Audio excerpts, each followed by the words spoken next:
Yeah. It's a pleasure working with you. I had a good run. You did. I look forward to you professing. Thank you. Come on.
Good afternoon, everybody.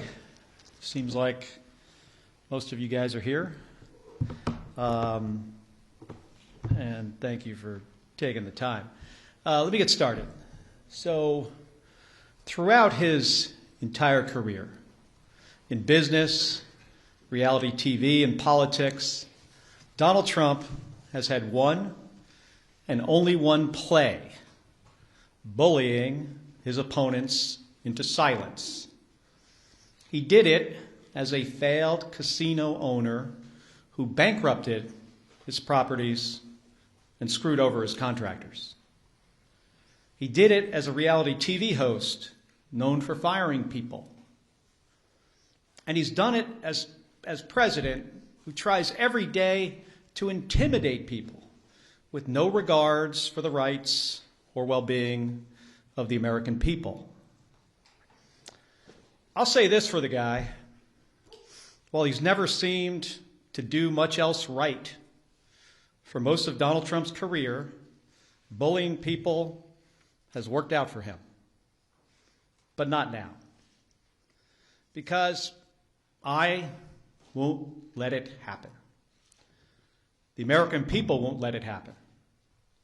President Trump is trying to silence me, threatening to kill me for saying what is true. And he sent his Secretary of Defense after me. And it's not going to work. Here's how we got here.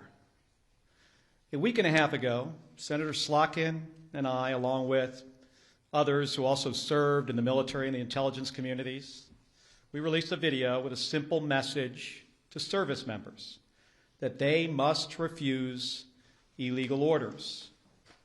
Nothing was controversial about that. Everyone must follow the law.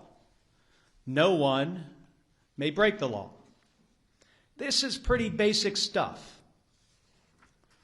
Seeing that video, here's how any other president would have responded. They would have said 2 words: of course.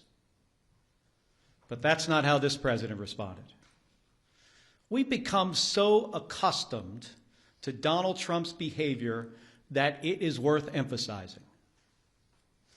The President of the United States said that 2 U.S. senators and 4 members of the House of Representatives should be arrested, hanged, executed for something we said, for something that is true. My family knows the cost of political violence.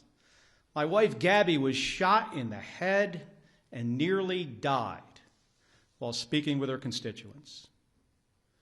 The president should understand this too. He has been the target of political violence himself. The Speaker of the Minnesota House of Representatives, Melissa Hortman, and her husband were murdered in their home this year.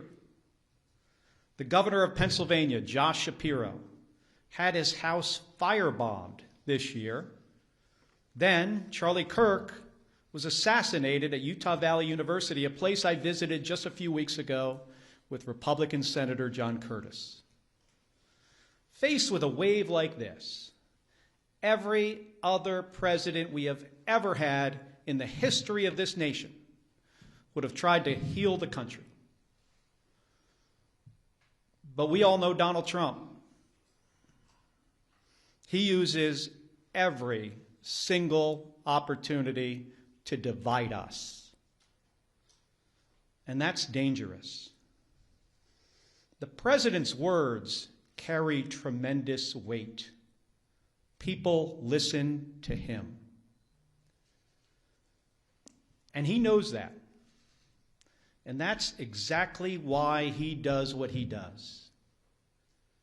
He makes these threats to silence people.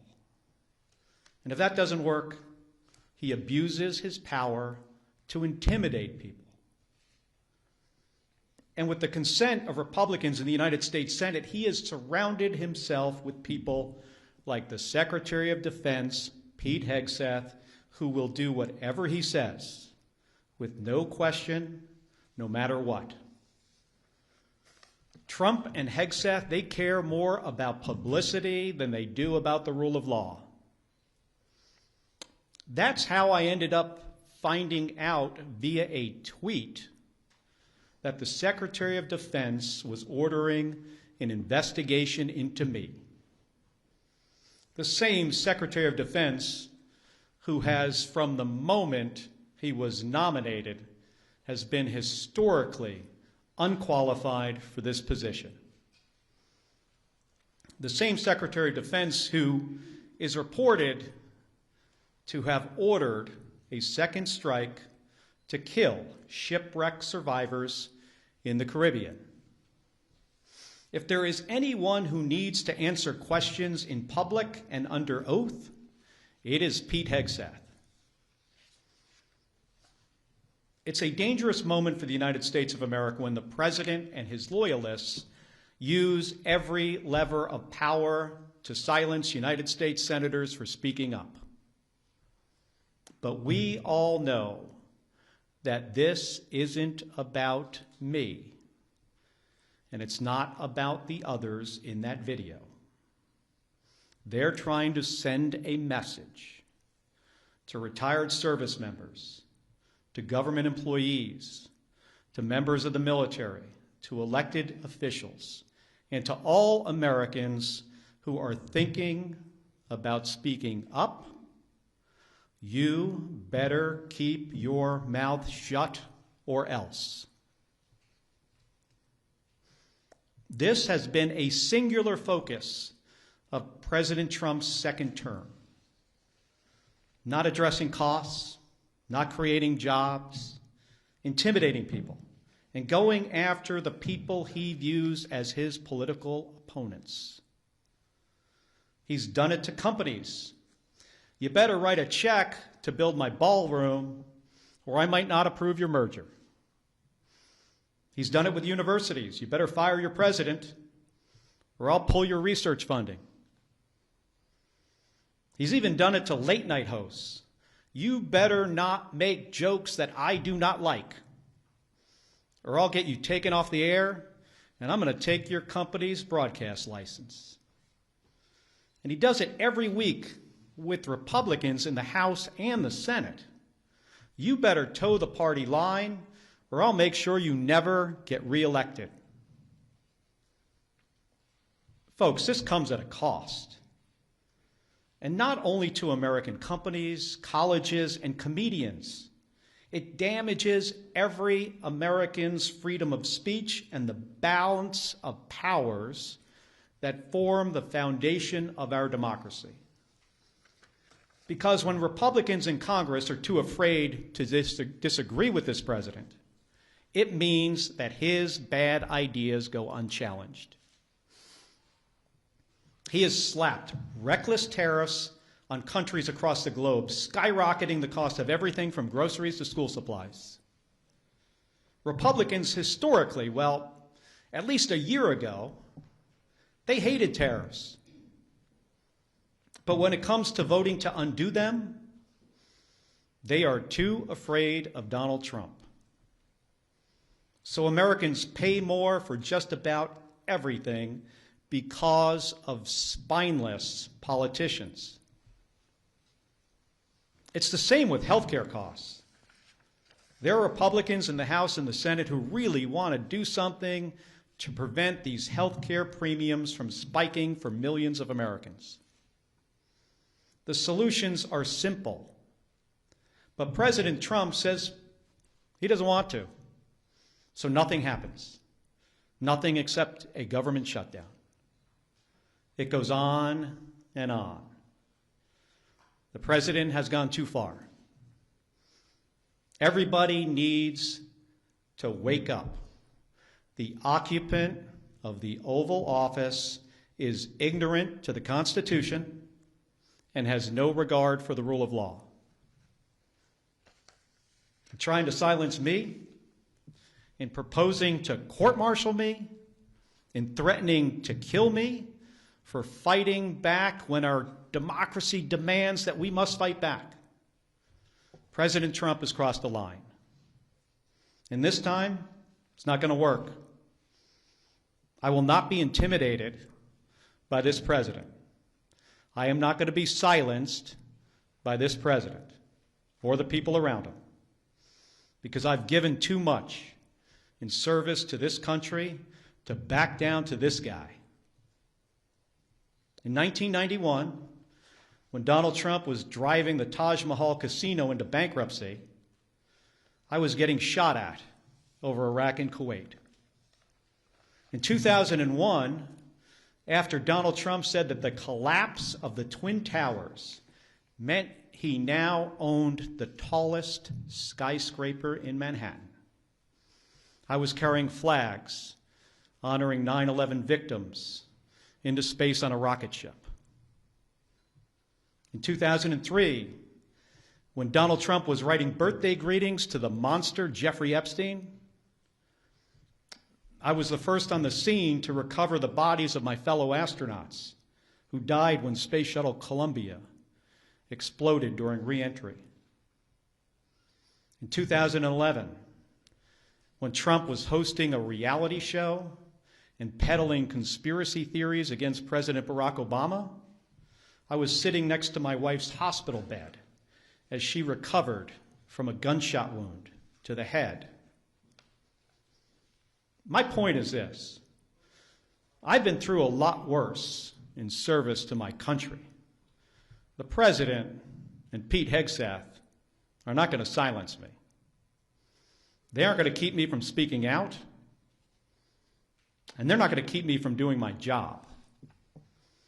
Enough of the bullying, enough of the intimidation, enough of the threats, enough of your nonsense. Doesn't help anyone in our country afford their groceries or pay their medical bills. And it erodes the rights of every American.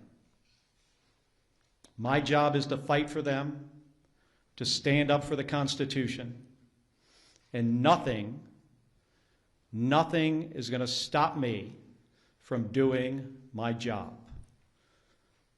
Thank you, and I'll take some questions. Hold on a second. Give me that folder there.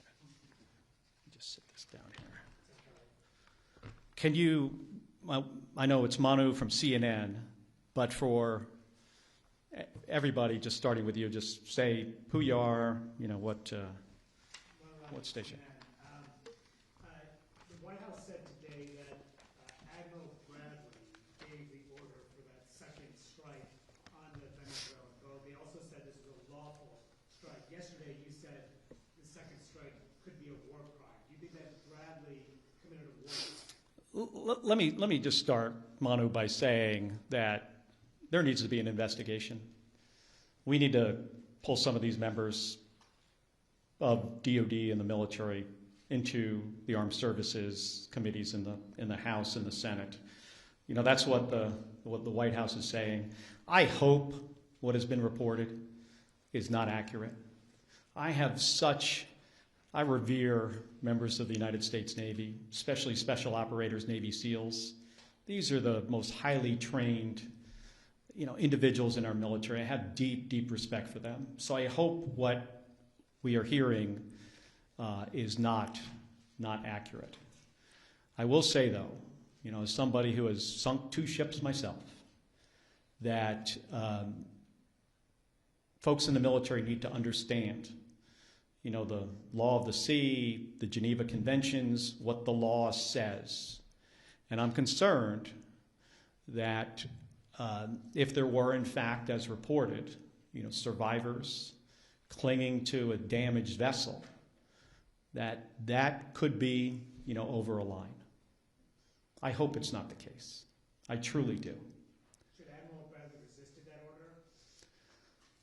Again, I am, not sure of all the facts yet. I don't want to prejudge before we have all the information. I think it's important for there to be an investigation. The Inspectors General of DOD needs to investigate this. Unfortunately, an unqualified Secretary of Defense fired a bunch of them. and got rid of a bunch of lawyers. I mean, Pete Hegseth, do I have a lot of confidence in DOD? Well, hopefully we have, inspectors general there that will be doing an impartial investigation. I think we should wait for the results of those investigations. Regarding this press conference and the investigation into your actions, have you spoken with DOD or DOJ or anyone? Have there been any conversations, any interviews yet? Like I said in my remarks, I was notified of a potential court-martial through a tweet by the Secretary of Defense. I mean, think about that for a second. How ludicrous is that? That's the only notification that we have received to date. And I think that says a lot about who Pete Hegseth is and what he cares about. He doesn't care about the law. He doesn't care about process. He doesn't care about accountability. He cares about views on his Twitter account. And that's a big problem. I want to ask you guys this question. Have you ever in the history of our country seen a less qualified or less professional Secretary of Defense? I cannot think of one. Senator Kelly, Nathaniel Reed, Scripps News. Are you concerned about threats on your life? Have you stepped up your personal security and, of course, the security of your wife? Hey, I'm no stranger. Gabby and I are no stranger to political violence. We get a lot of threats already. She continues to get threats. She gets threats on her life more so today because what Donald Trump said about me 10 days ago, that I should be hanged, that I should be executed. The threats on us have obviously gone up. I'm not going to get into details about my personal security.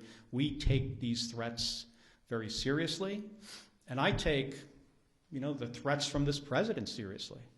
How many times in our country's history have you heard a president of the United States say that members of the Senate and the House should be hanged and executed?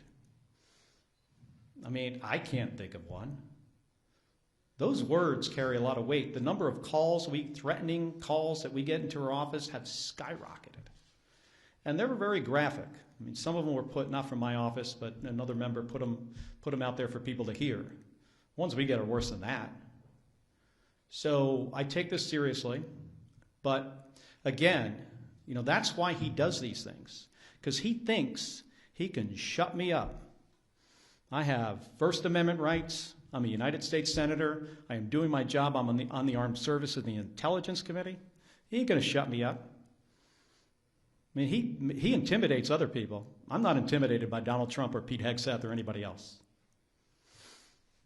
Thank you, Senator Nicole Killian with CBS News. Yeah. Are you aware, just back on Venezuela, are you aware of whether or not the Secretary has had, and Secretary Hegseth, that is, if he's had any conversations with any members of the Armed Services Committee, and in terms of these calls to investigate, do you believe the Secretary and Admiral Bradley should appear before the Armed Services? They absolutely should appear. I've talked to the chairman of Armed Services about it and the ranking member. They should absolutely appear. I'm not so confident they will. This is not an administration that tends to follow any norms. But we need to get to the bottom of this, of what happened. And we are not Russia and Iraq. I'm really concerned if the reporting is correct. Again, I hope the reporting about this incident is not accurate. What the White House said today actually indicated it might be, but we're going to have to see. Going back to the DOD matter, are you considering any legal action for the threats of being court-martialed or any of the tweets or threats of investigations? You mean like me suing Donald Trump for what he said? I think what he said about us is dangerous. It's ridiculous. It is a violation of our constitutional rights as Americans and our rights as senators to do our job, and he's trying to intimidate us. But I have not considered that, not at this point. Yeah. Thank you, Senator. Senator from today. Do you see this as fundamentally First Amendment issue for you that you want to highlight against the president who's trying to silence you? And how do you see the whole process Well, again, this isn't really about me. And that's why I think people are kind of got this a little bit off here. It's not about me. It's not about the other 5 members in the video. It's not about Alyssa Slotkin, Chris DeLuzio, Chrissy Houlihan, Jason Crow, Maggie Goodlander. It's not about us. This is about a president who doesn't want anybody to say anything that he does not like. I don't think he understands the Constitution. I'm serious about this. I think he is ignorant to the Constitution and the rule of law. And he just wants to silence us, and it starts with us. And that's one of the reasons people say, well, why wouldn't you just back off? Because this isn't about me. This is about what he will do next. Who's he going to go after next? Which service member? Which government employee? Which citizen who decides to say something that this president doesn't like? And then he goes after them, in my case with the Secretary of Defense. Who knows what's next? With the Attorney General? I mean, this DOJ has been just, attacking people for all kinds of stuff. And what's next? Our First Amendment rights? Ain't happening. Noah Robertson, The Washington Post. Can you tell us anything more about the FBI's involvement in the inquiry into you and the other lawmakers who appeared in the video? Have you scheduled an interview with them? We haven't heard all that much. We got notified. I think the better question is, what is their motivation? Did this come from the FBI? Do you guys think the FBI? They went into their meeting that morning and said, of all the stuff that's going on in the country right now, we got to get right on top of this. These guys said something the president didn't like, and now we've got to do something about it. Or do you think it's possible that the president told his FBI director to tell the FBI agents to reach out to these guys? So I think this is a good question for you. All of you in here should be asking the FBI those questions. I don't have the answers to them. Yeah. Can you tell us anything more about the Senate Armed Services Committee's inquiry into the September 2nd strike, the nature of the request for information submitted, what information has been sent back from DOD so far in your conversations with the chairman? Well, we had a brief on the first 3 strikes, and I have said this, before 10 days ago, that they're tying themselves in knots trying to explain why this entire operation is legal. And I imagine eventually, I hope you have an opportunity to see the legal argument that they made to do this. It's important for the American people to see it. We have to get folks before the committee. And, that process might take a little while. But I ultimately think we're going to get to the bottom of this. And again, if what seems to happen actually happened, I'm really worried about our service members. I was talking about this from the beginning of this operation, that the thing that I am most concerned about is the very difficult situations that this Secretary of Defense is going to put service members into. And it's because this guy is so unqualified for the job. I mean, think about this. He runs around on a stage talking about lethality and warrior ethos and killing people. We have the most competent, capable military this planet has ever seen by far. That's not the message that needs to come from the Secretary of Defense. The message should be about what's our mission and accountability and the rule of law and training. And let me make sure you're equipped to do really hard jobs. Let me give you all the tools you need to do something that often is an impossible mission. And instead, he runs around on a stage like he's a 12-year-old playing Army. And it is ridiculous. It is embarrassing. And I can't imagine what our allies think of looking at that guy in this job, one of the most important jobs in our country. In my view, after the President of the United States, it is the next most important job. He is in the National Command Authority for Nuclear Weapons. And last night, he's putting out on the internet turtles with rocket-propelled grenades. Have you seen this? This is the Secretary of Defense. This is not a serious person. He should have been fired after Signalgate. And then every single day after that.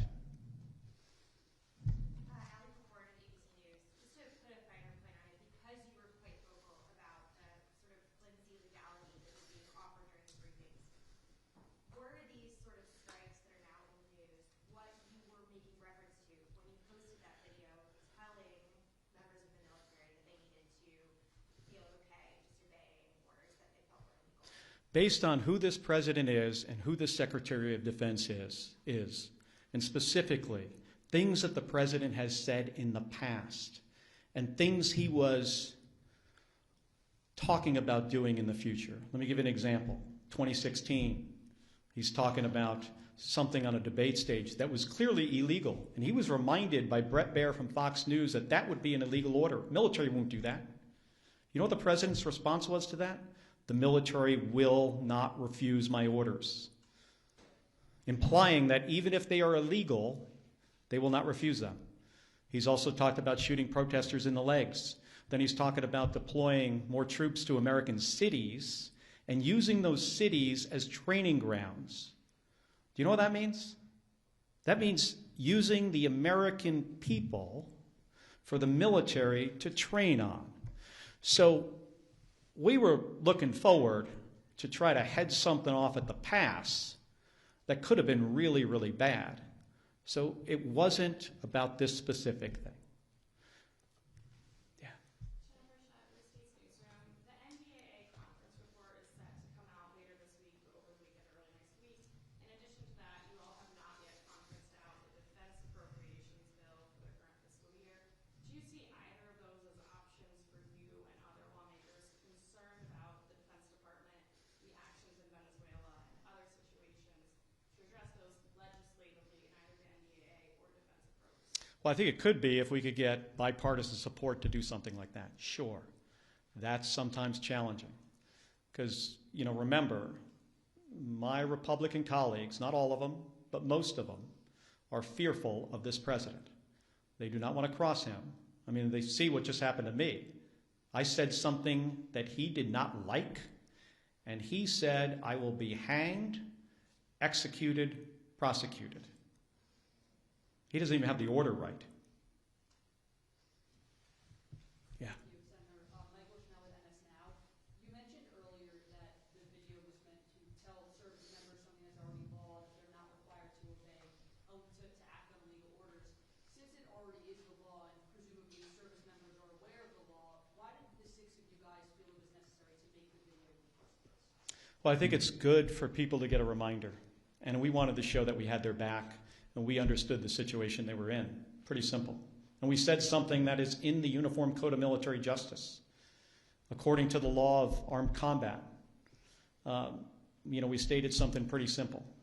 Every service member doesn't hear these reminders as frequently as other service members. So we felt it was important to say under the circumstances. Right here. I'll come to you next. Yeah. Yeah. Thank you, Senator. Joe Cappelletti with the Associated Press. When you participated in the video, did you expect that the president would respond? Is that part of your expectation? We did a video before that he did not respond to. I was really surprised that he responded at all.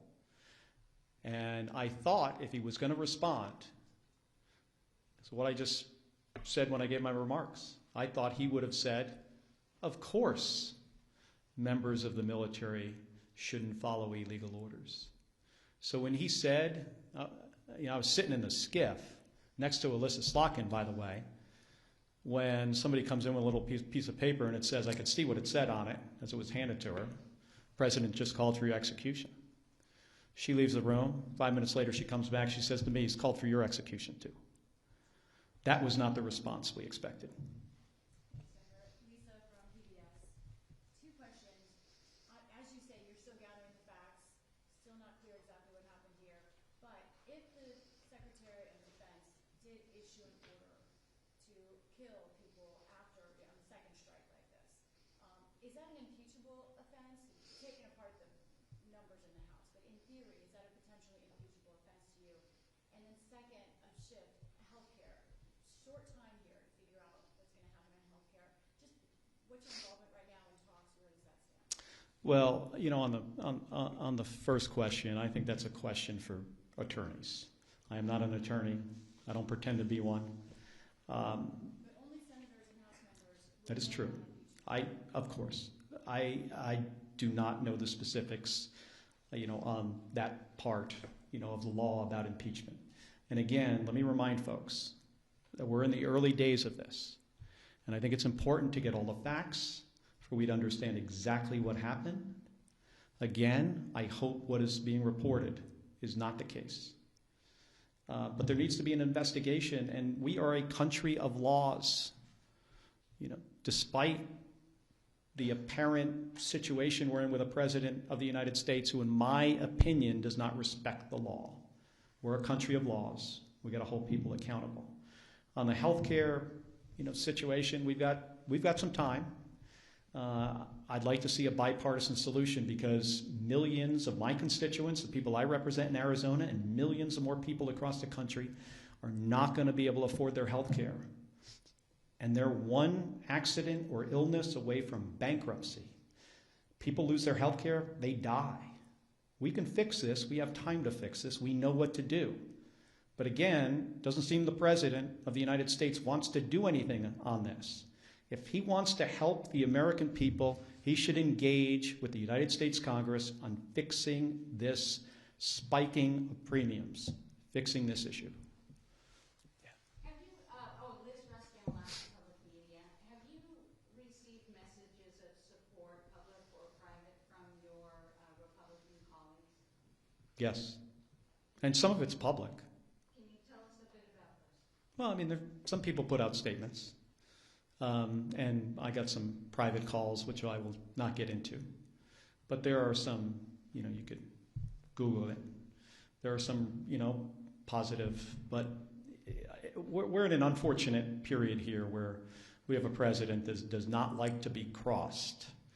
And if he's going to say to a U.S. senator that you should be executed for what you say, that sends a very chilling message, not only through the United States Senate and the House to Republicans, but across the entire nation. Thank you, Senator. Ryan Schmelz of Fox News Radio. I wanted to see whether it's the FBI or the Department of War, a lot of them are requesting hearings or investigations with you. Are you planning to cooperate if that is the case? I will follow the law.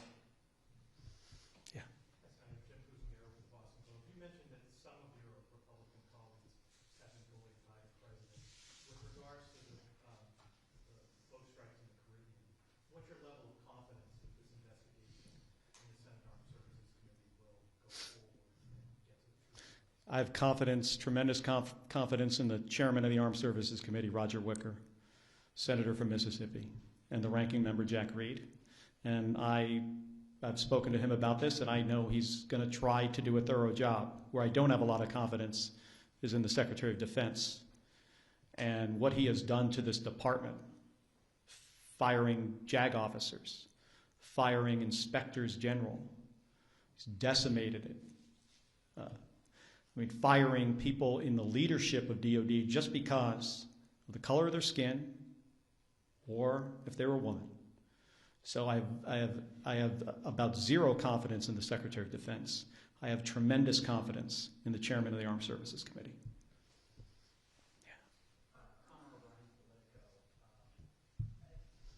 Senator Schatz tweeted this afternoon, said Pete Hegseth needs to testify in the month of December before we pass a defense authorization. And I'm just curious, as a member of Armed Services, do you agree with that approach? Should Democrats be open to potentially, holding up NDA to leverage testimony, information, whatever in this process? I spent 25 years in the United States Navy. I understand the importance of the defense bill and the programs that we authorize and the changes we make to policy through that piece of legislation. I've talked to Senator Schatz, and we'll continue to talk about this, but in general, my view, on this is we've got to be very thoughtful about how we handle the process of the defense bill. Yes. Yeah. Just to clarify, you were not briefed on the double tap of the first strike. None of your briefings had included that. If Hegseth will not testify, will you call on Admiral Halsey of Southcom to come in and testify? And then lastly, on Venezuela, should the United States strike inside Venezuelan territory, do you think that is legal? So I'm going to have a conversation with the chairman and the ranking member about who specifically, we bring in to testify, whether we do it in public or not. I would generally prefer public hearing. We should probably do both. One in a classified setting, one publicly, so the American people could see. I'm still trying to figure out the justification that Donald Trump has if he was to, conduct kinetic strikes into Venezuela. What's the goal? Why hasn't he communicated this to the American people? That's the job of the president, to lay out a case before we go to war. And if it is about removing Maduro, how do you square that with pardoning Juan Hernandez, who is basically the same guy from a different country, who got sentenced to 45 years in prison, and he's barely been there? Probably hasn't even gotten settled in yet, and the president's going to release him? Doesn't make any sense. And I'll tell you what, regime change as a policy of the United States generally in our history has not worked out well. Think of South Vietnam. Think of the Bay of Pigs, Iraq and Afghanistan. It results in the deaths of U.S. service members without the intended outcome. And in this case, I don't even think we know the intended outcome. President needs to make a case to the American people when he is about to put thousands of American men and women in harm's way. This is not the way to manage the U.S. military. Hey, I want to thank all of you for spending the time here today. I'm sorry the room is so warm in here, but we'll cool it down next time. Thank you. Appreciate it.